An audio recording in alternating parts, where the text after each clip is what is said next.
Assalamualaikum warahmatullahi wabarakatuh. Selamat pagi teman-teman. Perkenalkan, nama saya Mulyana, perwakilan dari kelompok 2. Nah, saat ini kita akan berbincang-bincang dengan salah satu tokoh pemuda yang pernah berkiprah dan masih aktif dalam dunia seni, khususnya kesenian Bugis Makassar. Nah, beliau adalah Fadli Febri Aditya, biasa dipanggil Fadli, dan beliau bertempat tinggal di Kabupaten Goa. Nah, untuk mengefisienkan waktu, langsung saja. Halo Fadli. Waalaikumsalam warahmatullahi wabarakatuh. Alhamdulillah baik, Mulyana. Nah, ngomong-ngomong, sejak kapan sih Fadli tertarik terhadap dunia kesenian, terutama dalam lingkup Sulawesi Selatan? Saya lahir di kampung yang memang sampai saat ini selalu menjadi perbincangan, yakni Kajang, Kabupaten Bulukumba. Ya, kampung budaya memang. Kemudian di tahun 2016 saya hijrah ke Kabupaten Goa, dan di sini saya menuntut pendidikan SMA, tepatnya di SMA Negeri 1 Goa atau acap kali disapa Sadis.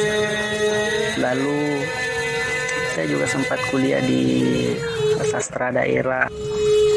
Wah, ternyata dari Kajang ya. Kajang memang terkenal sih sebagai salah satu tempat yang kaya akan budaya dan tradisi yang luar biasa uniknya, bahkan diakui oleh UNESCO. Nah, ngomong-ngomong, dulu bagaimana pandangan Fadli sendiri mengenai kesenian atau tradisi lisan yang ada di Sulawesi Selatan? Untuk Sinrili adalah sastra lisan Makassar yang memang dituturkan menggunakan kesok-kesok. Kesok-kesok ini kalau di Jawa disebut perebab. Jadi kalau di Makassar itu disebut kesok-kesok. Ya. Jadi dia ini berbentuk sejenis alat musik gesek yang dimainkan oleh penutur yang disebut pasinrili. Jadi iramanya mengikuti apa yang disinrilikan atau apa yang dilisankan itu. Jadi isi dari sinrili ini adalah cerita-cerita masa lalu, kemudian peristiwa-peristiwa yang memang masih melekat di memori masyarakat Makassar. Misal kisah Imadi Deng Rimaka yang menjadi pelajaran bagi masyarakat Jeneponto, bahwa jangan mudah menerima. Nah, ini disampaikan lewat sinrili. Sangat keren ketika kita itu mendengar sinrili, karena dituturkan dengan irama yang luar biasa. Salah satu pasinrili luar biasa di Sulawesi Selatan, Ana bisa cari, Kak Arif Rahman Daenrate. Beliau juga kelahiran Kajang dan masih aktif sampai sekarang menuturkan sinrili. Lalu Angaru sendiri itu secara etimologi berasal dari bahasa Makassar yang artinya bersumpah. Jadi kata dasarnya aru, sumpah, kemudian angaru artinya bersumpah. Ini diikrarkan ketika prajurit-prajurit atau tubarani kerajaan Goa itu ingin melakukan perang. Jadi inti dari angaru itu sumpah setia dari rakyat kepada rajanya.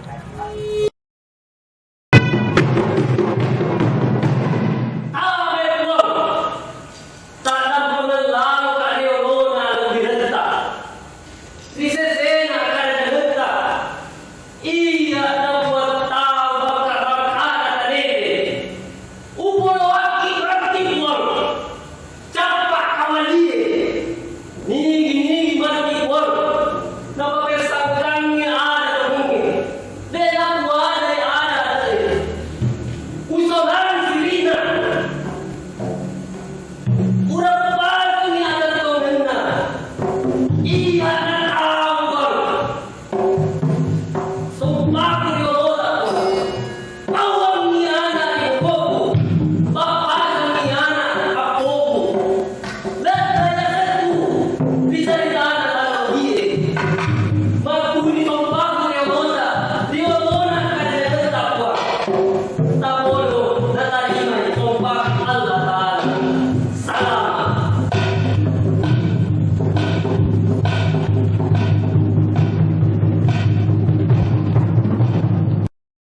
atau raja kepada rakyatnya, seperti itu.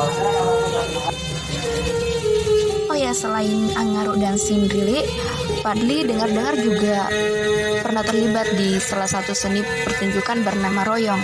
Nah, sebagai salah satu bentuk tradisi lisan juga, apa sih perbedaan antara Royong dan Angaru? Bukankah keduanya itu sama? Royong dan Aru sudah jelas berbeda. Aru disampaikan oleh seorang laki-laki, sedangkan Royong disampaikan oleh seorang perempuan. Aru disampaikan secara secara kelaki-lakian, artinya suaranya tegas, sedangkan Royong itu penuh kelembutan. Aru itu sumpah, sedangkan Royong itu adalah doa-doa untuk dari orang tua untuk sang anak, seperti itu. Jadi Royong adalah tradisi pra-Islam yang memang sebagai media bagaimana orang tua ini mendekatkan anaknya melalui Royong kepada sang pencipta, supaya anaknya ini memiliki nilai-nilai kebajikan ketika ia dewasa nanti. Jadi Royong dalam bahasa Bugis itu disebut ya belala. Dan Royong sekarang memang sudah tergerus oleh perkembangan zaman. Jadi orang-orang tua sekarang ya sudah tidak Royong lagi terhadap anak-anaknya. Makanya Royong sekarang untuk melestarikannya, para pegiat-pegiat kesenian atau kebudayaan itu memasukkan Royong dalam hal-hal kesenian.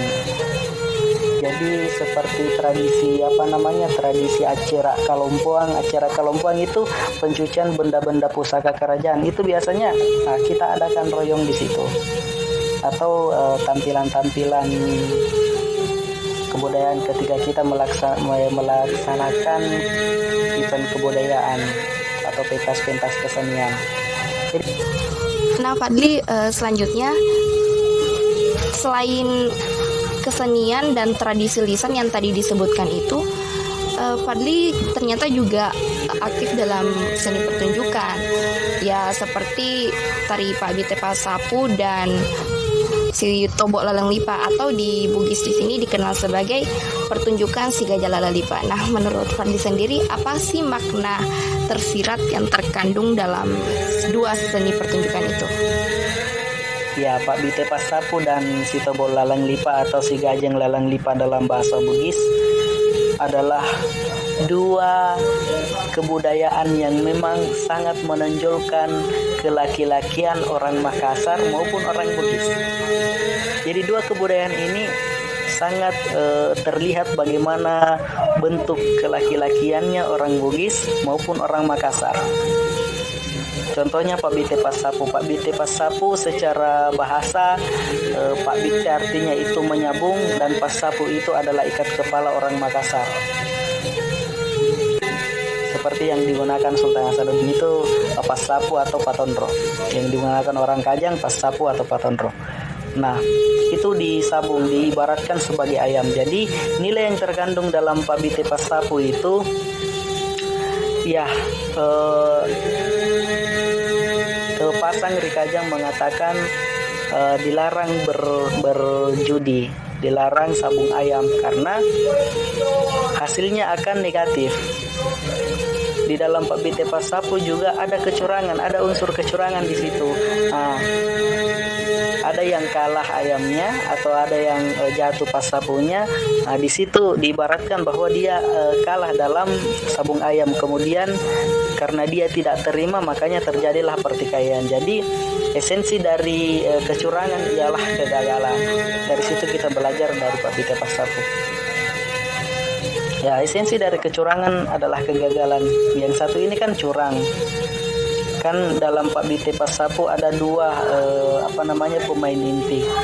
Dua pemain inti inilah yang saling menyabung ayam. Nah, salah satunya kalah, tapi yang kalah ini tidak terima. Nah, disitulah terjadi pertikaian. Makanya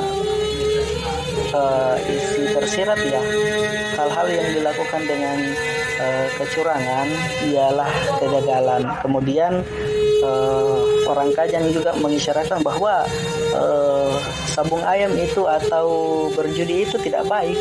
Ya, esensinya adalah hal-hal yang berkaitan dengan pertikaian seperti itu.